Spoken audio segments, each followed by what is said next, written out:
Who is this stupid? So, magandang umaga mga idol. Meron lang akong Itong putang akong ganun. You created ipapakita sa inyo siguro lahat na tayo nakapanood na nito na kung an saan event. nung panahon ni Pangulong former President Digong Duterte mga idol.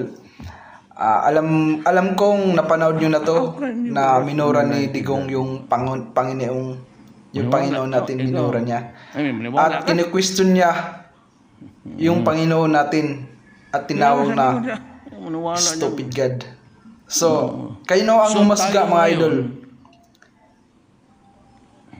Sa sitwasyon ni Digong mga idol, Original sin.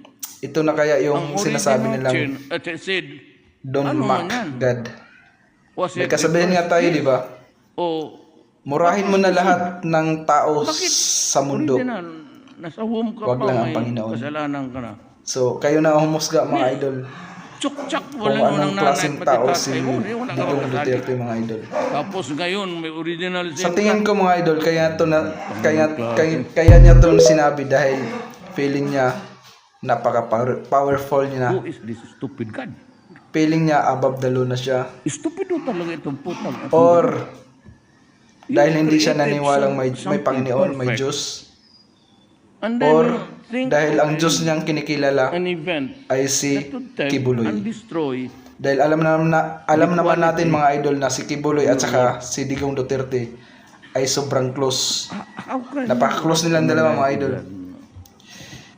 At alam naman natin mga idol na si Kibuloy ay kinikilala ng mga supporters niya na the appointed son of God. Unawala niyang At inaangkin ni Kibuloy na siya ang Jesus dito sa mundo all of natin. us are born with an original sin. So kayo na ang Ang humusga mga idol original sin, sin, kung sino ano sila. man yan?